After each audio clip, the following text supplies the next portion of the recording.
শ্রাবণ মাসের তৃতীয় সোমবার আমরা সবাই মিলে গেছিলাম বাবার মাথায় জল ঢালতে। আর সেখানে গিয়ে আমরা কি কি করলাম সম্পূর্ণ একটা ভিডিওর মধ্যে তোমাদেরকে দেখানোর চেষ্টা করলাম। আজ হচ্ছে রবিবার আর আমরা বেরিয়েছিলাম সকাল 7টার মতো। তো পানাগড় থেকে 7:15 ট্রেন ধরে আমরা চলে গেছিলাম বর্ধমান। তো বর্ধমান থেকে আমরা মেন লাইনে আবারও ট্রেন ধরেছিলাম, সেখান থেকে আমরা চলে এসেছিলাম শেওড়াফুলি। তো এখন তো বাজে 11:30টার মধ্যে, আমরা এখন শেওড়াফুলিতে পৌঁছে গেছি। আর ভিড় তোমরা দেখতেই পাচ্ছ, প্রচুর ভিড়। এখন আমরা চলে এসেছি ঘাটে যাওয়ার রাস্তায়। আর এই রাস্তার দুই পাশে এরকম ঘট বাঁক সব বিক্রি হচ্ছিল। তো সেখান থেকে আমরা 8টা ঘট নিয়েছিলাম। এইখান থেকে ঘট নিয়ে এখন আমরা যাব নিমাই তীর্থ ঘাটে।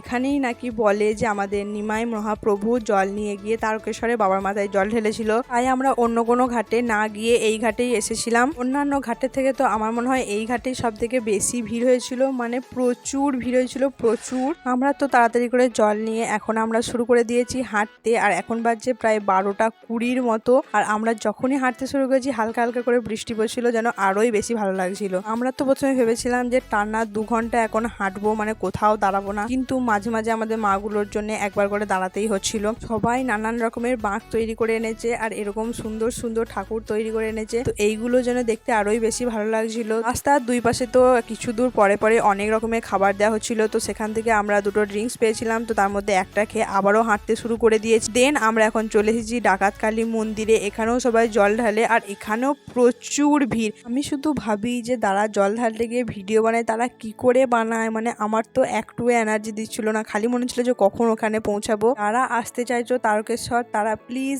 এসো। হ্যাঁ, একটু কষ্ট হয়, কিন্তু তার মাঝেও অনেক অনেক অনেক মজা হয়। আমি তো রীতিমতো লাইনে দাঁড়ানোর সময় বলছিলাম যে আমি আর কোনোদিন আসবো না, কিন্তু আমার এই সোমবার এসে আবারও মনে হচ্ছে না ঘুরে আসি। তো যাই হোক, এখন বাজে প্রায় 9:30। আমরা আবারও হেঁটে হেঁটে চলেছি প্রায় অর্ধেক রাস্তা। এখন আমরা একটু রেস্ট নিয়েছিলাম, আবারও আমরা শুরু করে দিয়েছিলাম হাঁটতে। তো সারা রাত হেঁটে এখন বাজে প্রায় 2:30টার মতো আমরা চলে এসেছি গেটের সামনে। তো এটা দেখার পর মনটা অনেকটা শান্তি হচ্ছিল, কারণ আর 5 কিলোমিটার মাত্র বাকি ছিল। 5 কিলোমিটার হাঁটলেই মন্দিরের সামনে পৌঁছে যাবো।